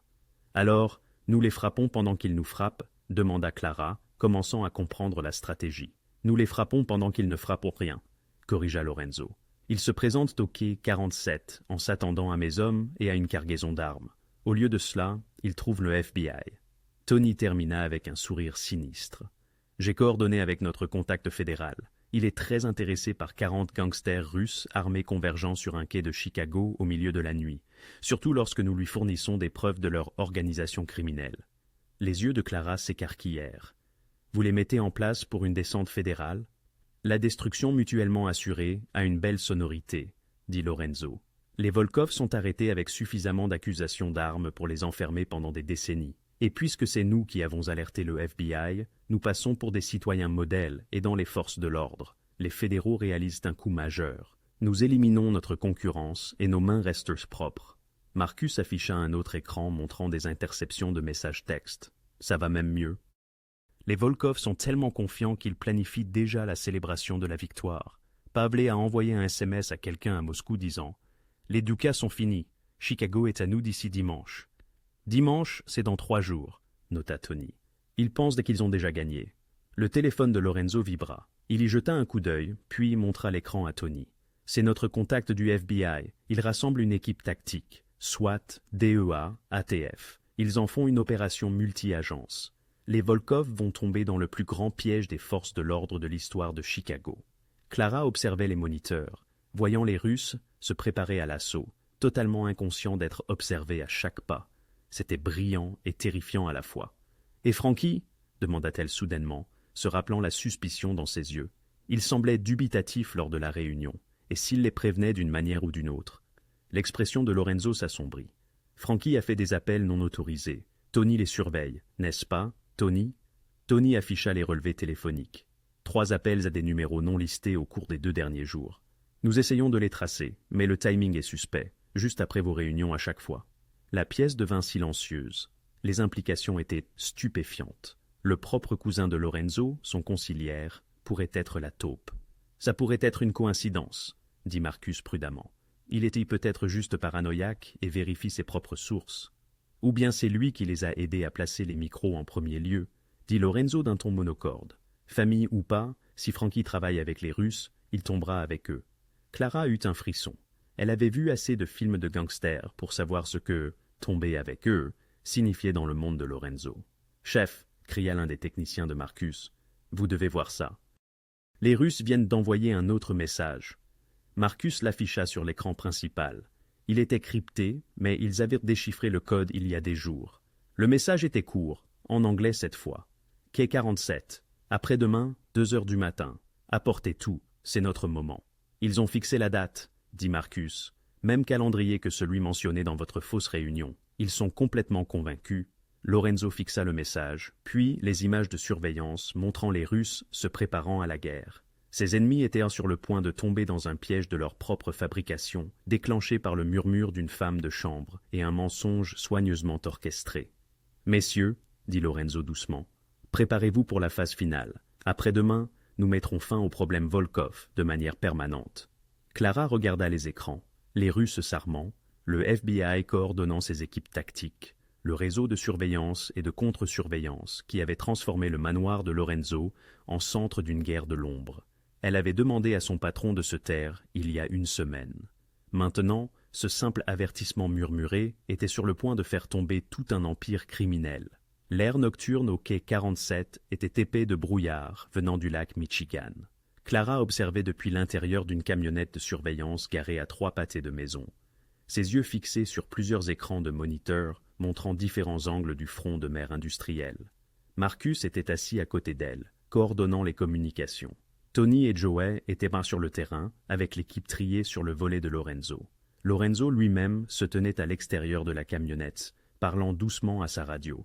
Il avait refusé de se cacher pendant que son plan se déroulait. « Toutes les unités, signalez-vous », dit Marcus dans son casque. Des réponses crépitèrent à travers les haut-parleurs. Des équipes du FBI positionnées dans des conteneurs d'expédition, les hommes de Lorenzo postés sur les toits avec des lunettes de vision nocturne, des agents infiltrés se faisant passer pour des dockers. Tout le monde était en place. Clara vérifia sa montre. 1h47 du matin, 13 minutes avant l'arrivée des Russes, s'attendant à une cargaison d'armes qui n'existait pas. Mouvement sur l'approche nord. Une voix rapporta par la radio. 3 véhicules, des VUS, se dirigeant vers l'entrée du quai.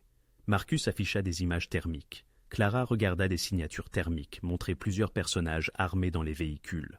Son cœur battait la chamade contre ses côtes. « Ce n'est que l'équipe avancée », murmura Marcus. « La force principale viendra du sud, essayant d'encercler quiconque est ici. » Il avait raison.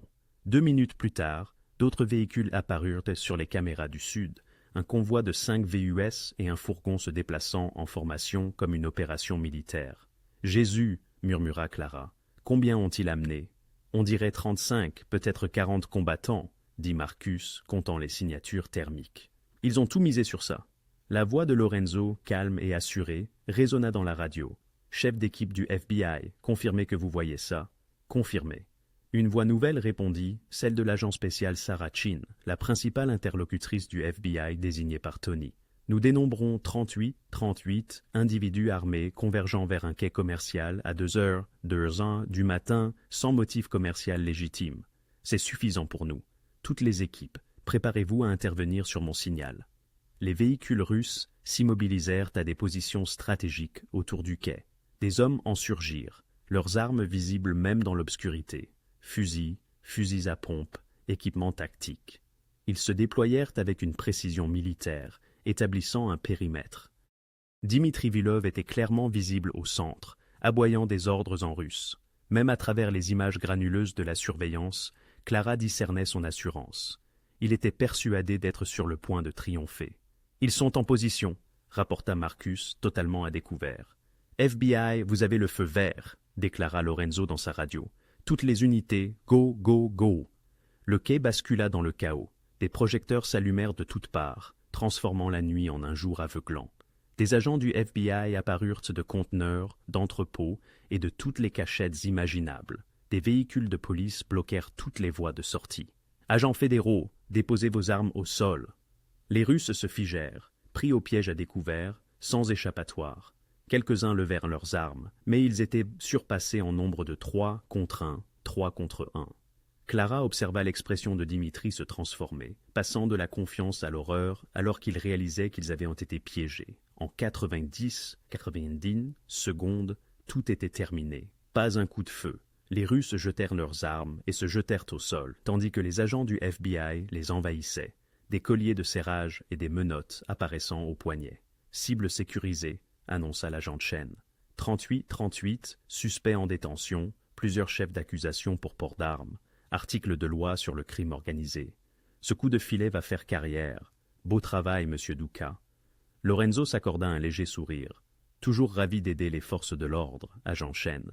Mais Marcus était déjà en train de changer d'écran. Chef, l'équipe 2 se dirige vers l'appartement maintenant. L'attention de Clara se porta sur de nouveaux écrans montrant le couloir intérieur du luxueux immeuble de grande hauteur.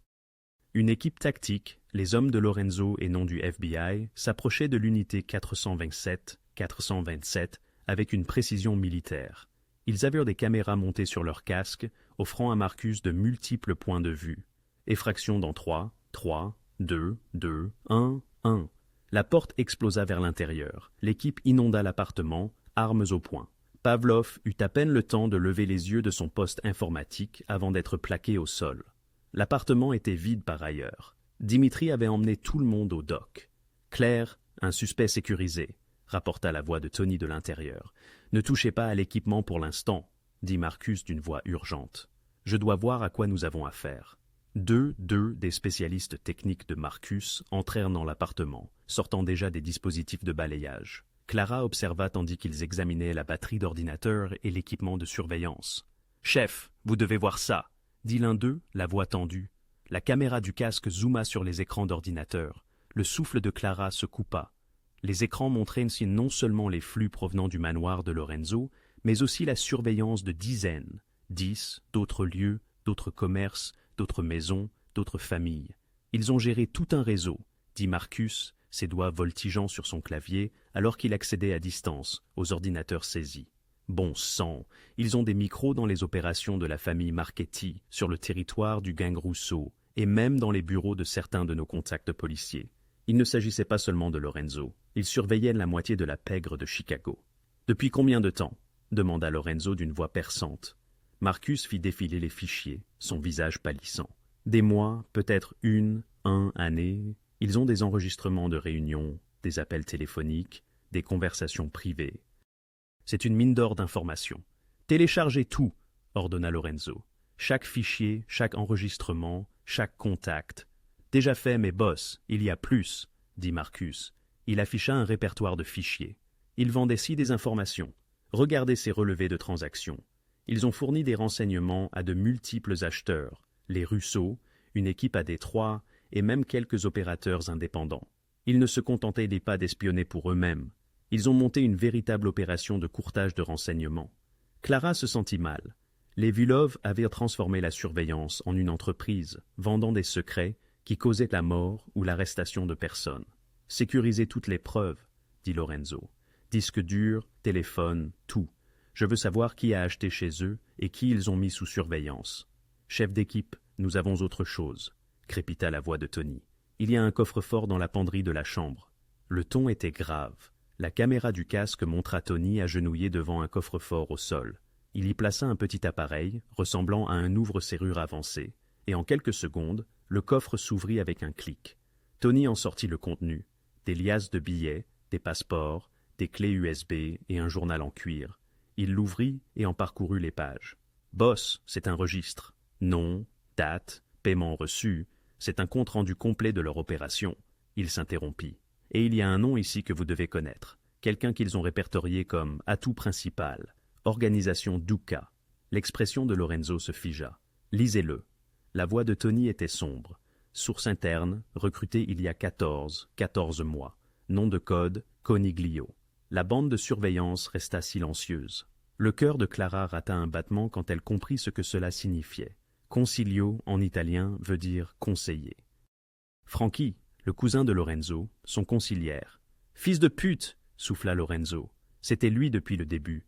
Marcus fit apparaître d'autres fichiers, cherchant spécifiquement tout ce qui concernait Consiglio. Les preuves affluèrent sur les écrans.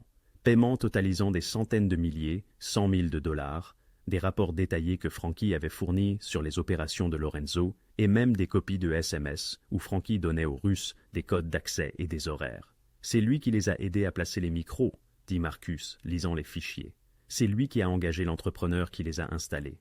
Il leur a donné vos protocoles de sécurité, vos routines quotidiennes, vos faiblesses. Il vous a vendu pendant plus d'un an. » Clara se rappela les regards suspicieux de Franchi, ses questions insistantes, ses appels téléphoniques après les réunions. Tout prenait un sens maintenant. Le visage de Lorenzo était masqué par une fureur contenue. « Où est-il maintenant ?» Suivi de son téléphone. « Il est chez lui à Neighborville », rapporta Tony. « Gardez-le là-bas, j'arrive. » Lorenzo s'avança vers sa voiture, puis s'arrêta et se tourna vers Clara. « Tu as bien fait, merci. Qu'est-ce qui se passe maintenant ?» demanda-t-elle doucement. L'expression de Lorenzo était sombre comme une tombe. « Maintenant, j'aurai une conversation avec mon cousin sur le prix de la trahison. » La maison de Franchi Duca à Neighborville était une coloniale sprawling, avec un jardin impeccable, acheté et payé avec l'argent du sang, celui de Lorenzo et des Russes.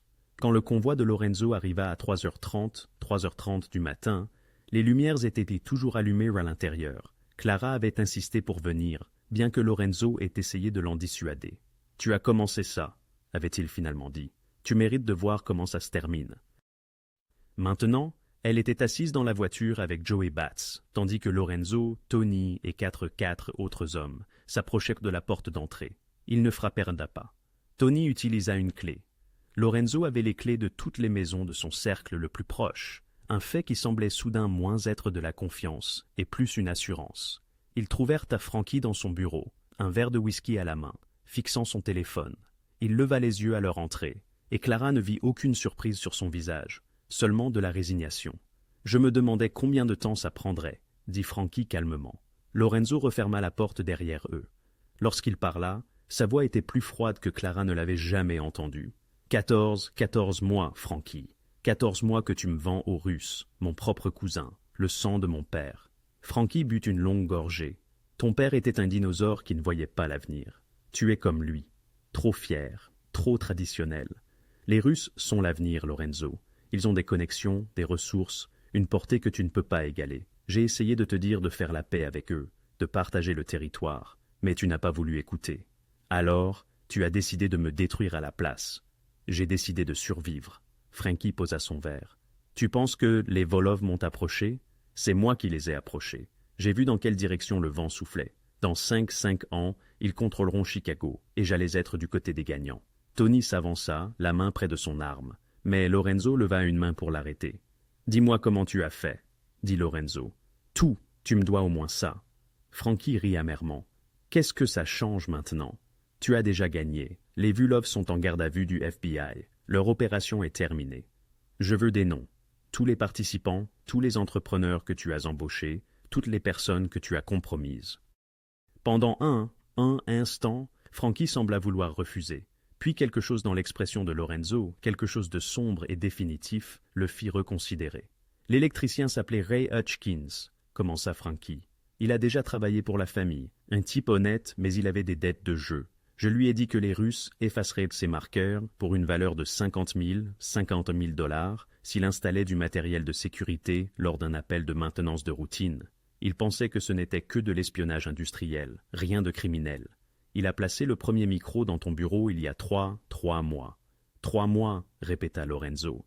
Mais la technologie n'avait que 3 semaines. Ils ont amélioré. Les premiers micros étaient si basiques. Les Russes voulaient en tester si tu verrais. Quand tu n'as rien remarqué, ils ont fait installer l'équipement de qualité militaire par Hutchins.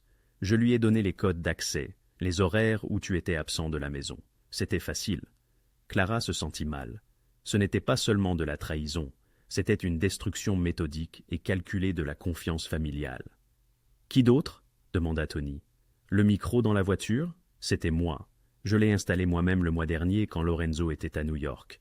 Ça m'a pris 10 minutes. » La voix de Frankie était plate, factuelle. L'écoute téléphonique était un autre entrepreneur, un gars des télécommunications nommé Eddie Garcia. Même arrangement, dette, désespoir, pot de vin. Il pensait qu'il aidait aussi à de l'espionnage industriel.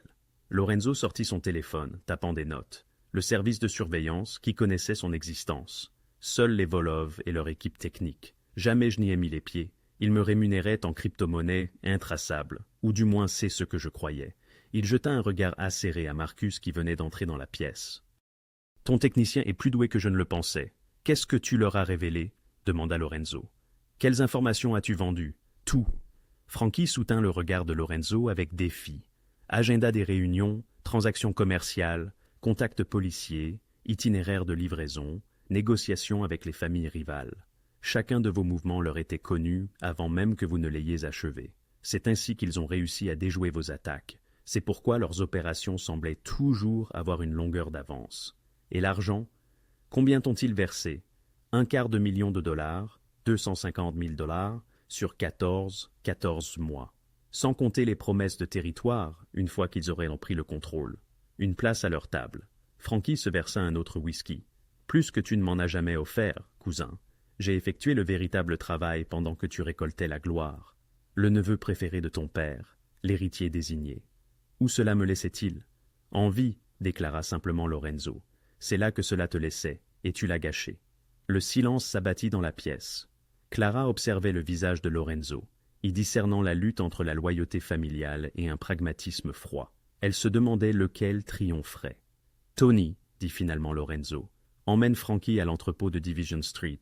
Garde-le là-bas jusqu'à ce que je décide de son sort. » Tandis que les hommes de Tony s'apprêtaient à escorter Frankie hors de la pièce, le cousin de Lorenzo se retourna une dernière fois. « Tu sais ce que tu dois faire, Lorenzo. Ami ou non, je suis un traître. Tes hommes attendront justice. Ne me dis pas ce que j'ai à faire, Frankie. Tu as perdu ce droit en me vendant. » Après leur départ, Clara trouva Lorenzo devant la fenêtre, le regard perdu dans le vide. « Ça va ?» demanda-t-elle doucement. « Mon cousin, le sang de mon père, je lui faisais confiance en tout. Sa voix était creuse. Il a placé des micros chez moi, vendu mes secrets. Il m'aurait fait tuer ou emprisonner sans toi. Qu'allez-vous faire de lui ?» Lorenzo ne répondit pas directement. Ray Hutchkins, l'électricien, Tony l'a déjà récupéré. Il coopère pleinement, terrifié à l'idée d'être accusé de complicité. Eddie Garcia, le spécialiste des télécommunications, se volatilise. Nous le retrouverons. Et chaque autre entrepreneur, livreur ou travailleur de service ayant eu accès à ma maison au cours de la dernière année est à nouveau examiné. S'ils ont ne serait-ce que regardé les Russes, ils sont finis. Et Frankie, Lorenzo se tourna vers elle. Les anciennes règles stipulent que la trahison familiale est punissable de mort. Mon père l'aurait tué sans hésitation. Il marqua une pause. Mais je ne suis pas mon père. Je devrais réfléchir à ce que la justice représente ici. Clara comprit ce qu'il ne disait pas. Que faire preuve de pitié pourrait apparaître comme une faiblesse, mais tuer un membre de sa famille pourrait lui coûter quelque chose qu'il ne pourrait jamais récupérer. Le registre de l'appartement, poursuivit Lorenzo, changeant de sujet. Il contient les noms de tous ceux qui ont acheté des informations au Volov. 17 acheteurs différents. Des familles rivales, des fonctionnaires corrompus et même quelques journalistes. Marcus les traque tous. Demain, nous saurons qui a utilisé les renseignements russes contre nous. Qu'allez-vous faire de ces informations? Un sourire froid apparut sur le visage de Lorenzo. Cela dépendra de qui ils sont et de ce qu'ils savent. Certains paieront pour leur déloyauté, d'autres pourraient devenir des alliés utiles si on les motive correctement. Son téléphone vibra. Il le consulta, puis montra l'écran à Clara. C'était une alerte d'actualité.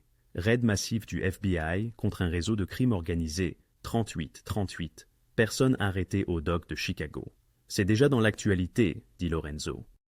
Demain matin, tout le monde à Chicago saura que l'opération Vissiev est terminée. Et le meilleur, c'est que le FBI qualifie ça de succès d'une enquête interagence avec l'aide d'informateurs confidentiels. Mon nom n'apparaît nulle part. Clara ressentit le poids de tout ce qui s'était passé. Le murmure qui avait tout déclenché, les micros, la contre-surveillance, le piège élaboré. Il y a une semaine, elle n'était qu'une femme de ménage s'efforçant de payer son loyer. Aujourd'hui, elle se tenait dans la maison d'un traître à 4 heures du matin, observant un chef de la mafia consolider son pouvoir par une tromperie calculée. « Tu devrais rentrer chez toi, » dit Lorenzo. « Repose-toi, c'est fini pour toi. » Mais Clara savait que ce n'était pas vrai. Elle avait trop vu, trop su. Elle faisait désormais partie du monde de Lorenzo, qu'elle le veuille ou non. « Est-ce vraiment fini ?» demanda-t-elle. Lorenzo la regarda avec une sorte de respect. « La guerre avec les Russes, oui, mais il y a toujours un autre combat à venir. C'est le métier que nous faisons. Tu es sous ma protection maintenant, Clara. Pour la vie, ce n'est pas négociable. » Son ton s'adoucit légèrement. « Mais cela signifie aussi une opportunité, si tu la veux. Tu as prouvé que tu es intelligente, loyale et courageuse. Ces qualités sont rares. » Clara pensa à son petit appartement, aux factures médicales de sa mère, aux avertissements de son frère décédé concernant la vie qu'il avait choisie. Elle pensa à la manière dont un avertissement chuchoté avait tout changé. « Laisse-moi y réfléchir, » dit-elle finalement. Lorenzo hocha la tête. « C'est juste. Maintenant, ramenons-toi chez toi. » La purge commença à l'aube. Clara arriva au manoir à 6 heures du matin pour découvrir que la moitié du personnel avait disparu. Maria, la gouvernante en chef qui travaillait pour les DeLuca depuis 15 ans, rangeait ses affaires dans des cartons, les larmes coulant sur son visage. Deux des hommes de sécurité de Tony se tenaient auprès de la porte, veillant à ce qu'elle n'emporte rien qui ne lui appartienne pas. « Je n'ai rien fait de mal, » sanglota Maria au passage de Clara. « J'ai été loyale. Je n'ai jamais... »« Votre neveu travaille pour les Volov, » dit Tony d'un ton sec. « Vous n'avez pas divulgué cette relation lors de votre embauche. C'est une faille de sécurité. » C'est juste un enfant, il fait des courses pour eux, rien de grave. Ce n'est pas notre problème, c'est fini pour vous. Dehors. Clara continua son chemin, l'estomac noué.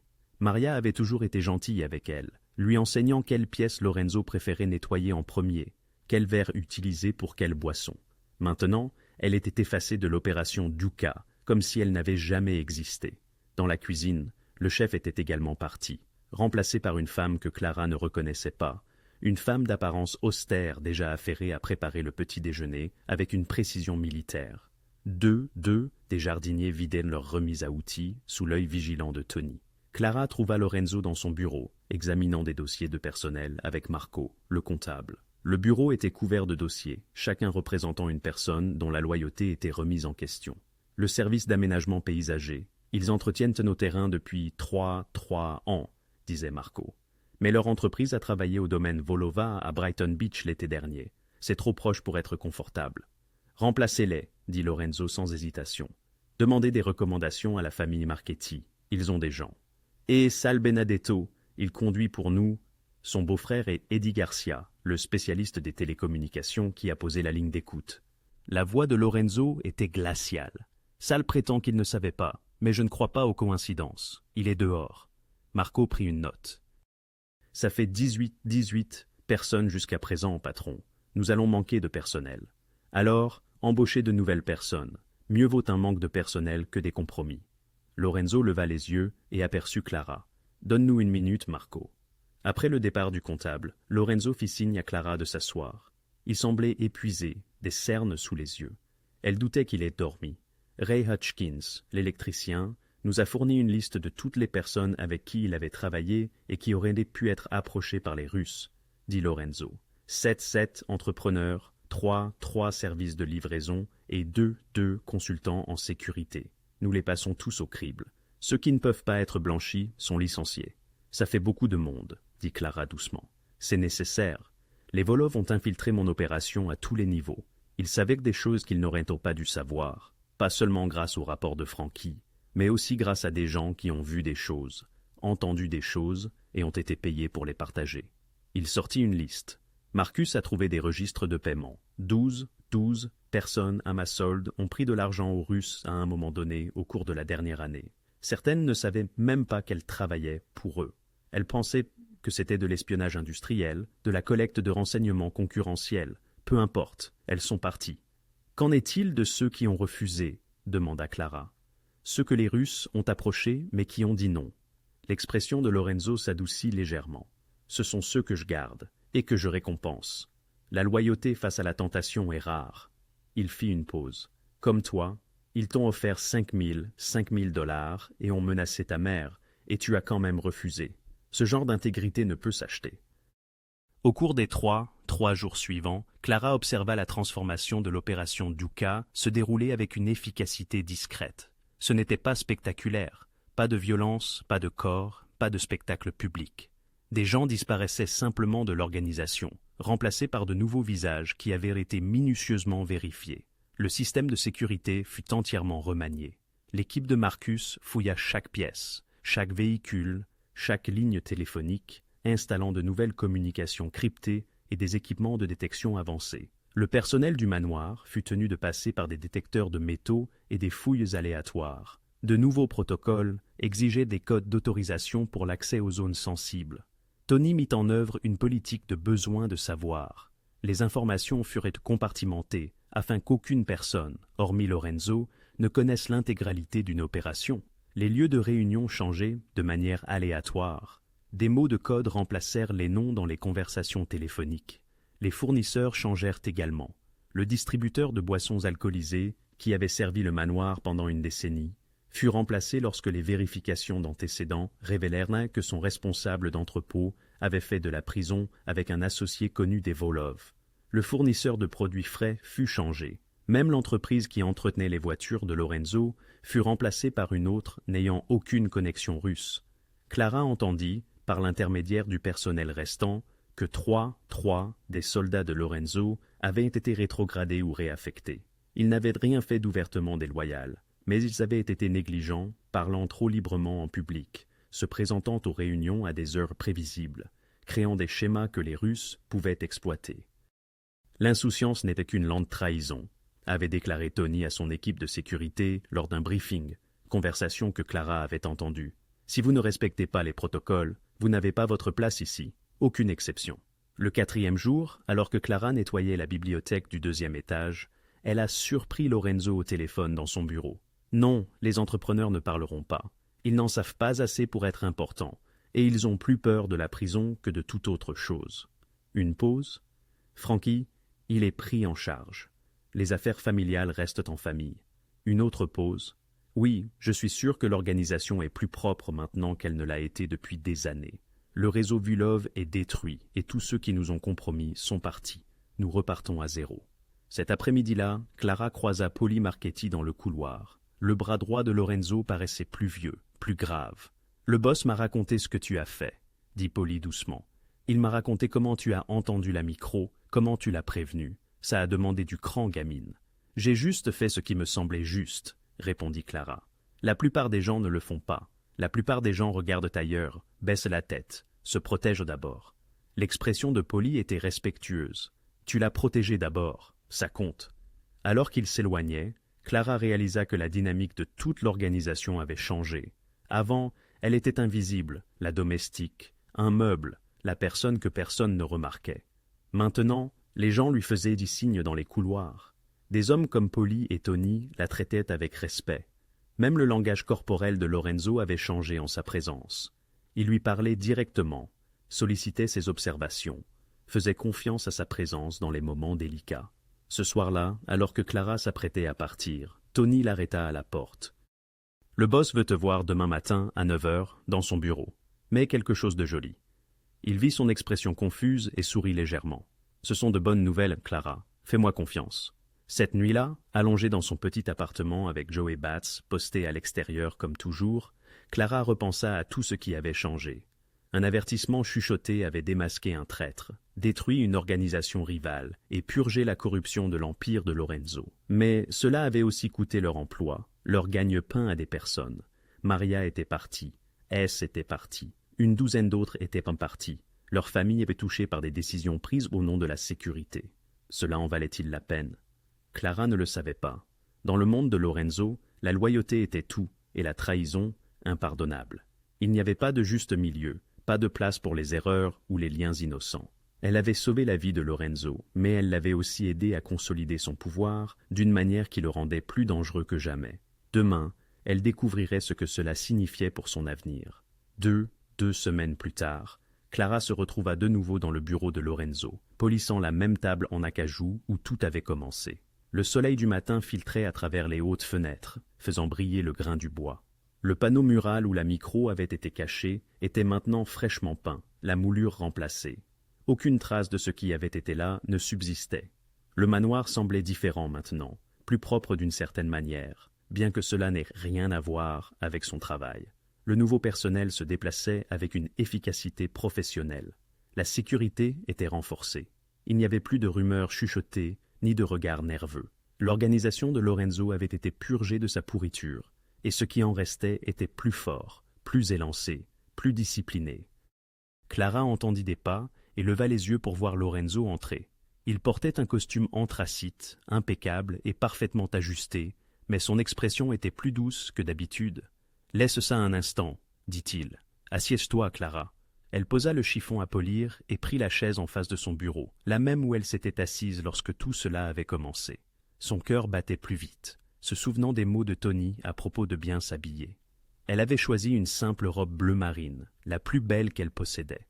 Lorenzo s'assit sur le bord de son bureau, plutôt que derrière, rendant le moment moins formel, plus personnel. « Un mot a tout changé, » dit-il doucement. « Quand tu as chuchoté « tais-toi » à mon oreille cette nuit-là, tu m'as sauvé la vie. Tu as démasqué un traître, détruit mes ennemis et m'as aidé à reconstruire cette organisation en quelque chose de meilleur. Comprends-tu ce que cela signifie? » « J'ai juste fait ce qui me semblait juste, » dit Clara. « La plupart des gens ne le font pas. La plupart des gens entendent quelque chose de mal et se convainquent que ce n'est pas leur problème. » Lorenzo sortit un dossier de son tiroir. « J'ai réfléchi à ce que je devais faire de toi, Clara Reyes. Tu n'es plus seulement une femme de ménage, nous le savons tous les deux. Mais tu n'es pas non plus une soldate, pas une brute, pas quelqu'un qui appartient au côté violent de mes affaires. » La bouche de Clara était sèche. « Que dites-vous ? Je dis que tu as le choix. » Il ouvrit le dossier, révélant des documents. Option 1, je te donne 6 mois d'indemnité de départ, 50 000 $, 50 000 $, et d'excellentes références pour tout emploi légitime que tu désires. Tu t'éloignes de tout ça, tu repars à zéro ailleurs. Je m'assurerai que ta mère et toi restiez protégés pendant les 5 prochaines années, juste pour être sûr. Tu ne me dois rien, Clara. Tu as déjà payé toutes tes dettes. Clara fixa les documents. 50 000 $, 50 000 $. Une rupture nette, une vie normale. « Quelle est l'option 2 » demanda-t-elle. L'expression de Lorenzo était illisible. « L'option 2 est que tu restes, non pas en tant que femme de ménage, mais en tant que rôle plus important. Ma gouvernante et mon assistante personnelle. Tu coordonneras le personnel, géreras les opérations domestiques, seras présente à certaines réunions pour observer et conseiller. Tu feras partie de mon cercle intime avec la rémunération, la protection et le respect qui en découlent. Pourquoi moi ? Parce que tu vois des choses que les autres manquent, parce que tu es assez intelligente pour savoir quand parler et quand te taire, parce que dans un monde où tout le monde veut quelque chose de moi, tu voulais juste faire ce qui était juste. » Il marqua une pause. « Je te fais confiance, Clara. C'est rare pour moi maintenant. » Clara pensa à son appartement exigu, aux factures médicales de sa mère, à la lutte constante pour payer le loyer. Elle pensa à son frère, qui avait choisi le mauvais camp et l'avait payé de sa vie. Elle pensa à Maria pleurant, alors qu'on la faisait sortir, et au visage amer de Frankie quand il avait avoué sa trahison. « Qu'est-il arrivé à Frankie » demanda-t-elle soudainement. La mâchoire de Lorenzo se serra. « Il est vivant, exilé en Floride avec une allocation mensuelle. Assez pour vivre, pas assez pour compter. Il ne peut plus jamais revenir à Chicago. Il ne peut plus jamais contacter personne dans l'organisation. S'il enfreint ses règles, l'accord est rompu. » Il la regarda dans les yeux. Je ne pouvais pas tuer un membre de la famille, quoi qu'il ait fait. Mais je ne pouvais pas non plus le garder près de moi. Alors, il doit vivre avec ce qu'il a fait, seul, pour le reste de sa vie. C'était une grâce, réalisa Clara, mais aussi une punition. Être coupé de tout et de tous ceux qu'il avait connus, vivre de la charité du cousin qu'il avait trahi. Si je reste, dit Clara avec précaution, je ne deviendrai pas une criminelle, je n'aiderai à rien d'illégal. Je ne te le demanderai pas. Ta valeur réside dans ce que tu es, honnête, observatrice, morale. J'ai beaucoup de gens qui feront des choses illégales. J'ai besoin de quelqu'un qui me dira quand je franchis des limites que je ne devrais pas franchir. Lorenzo sourit légèrement. Considère-toi comme une conscience à louer. Clara regarda autour d'elle le bureau, les livres qui tapissaient les murs, les œuvres d'art qui coûtaient probablement plus cher qu'elle ne gagnerait en une vie, les fenêtres donnant sur des terrains qui nécessitaient tout un personnel pour être entretenus. C'était un monde différent, dangereux, complexe, moralement ambigu, mais c'était aussi un monde où ses instincts, ses observations, les leçons de son frère sur le fait de déceler le mal et de s'exprimer avaient réellement de l'importance. « Je veux que ma mère soit prise en charge, » dit-elle. « Une couverture médicale complète, pas seulement pour les urgences. Et je veux la promesse que si je vois quelque chose que je ne peux pas accepter, je pourrai partir sans conséquence. »« C'est fait, » dit Lorenzo en se levant et en lui tendant la main. « Bienvenue dans la famille, Clara. » Elle lui serra la main, ressentant le poids de la décision. Elle franchissait une ligne, entrant dans une vie qu'elle n'aurait jamais imaginée. Mais peut-être que cet avertissement chuchoté avait vraiment été ça. Pas seulement un moyen de sauver la vie de Lorenzo, mais une porte vers quelque chose d'entièrement nouveau. « Encore une chose, » dit Lorenzo, attrapant un objet dans son tiroir. Il sortit une petite boîte en velours et la lui tendit.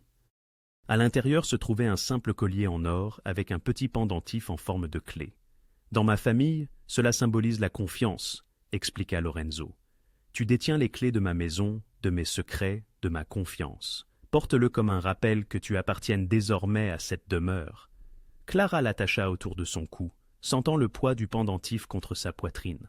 En quittant le bureau ce matin-là, non plus femme de ménage, non plus invisible, mais quelque chose de nouveau et d'indéfini. Elle croisa son reflet dans le miroir du couloir. La femme qui la regardait était différente de celle qui était arrivée dans ce manoir il y a trois mois. Cette femme-là survivait, invisible, baissant la tête. Cette femme-ci avait du pouvoir, du respect et un but. Elle ne l'avait jamais cherché, ne l'avait jamais voulu. Mais un avertissement chuchoté dans l'obscurité avait modifié l'équilibre de toute une guerre de pouvoir. Et maintenant, elle se trouvait au centre de tout cela. Clara toucha le pendentif en forme de clé à son cou et sourit. Parfois, les voix les plus calmes changent tout.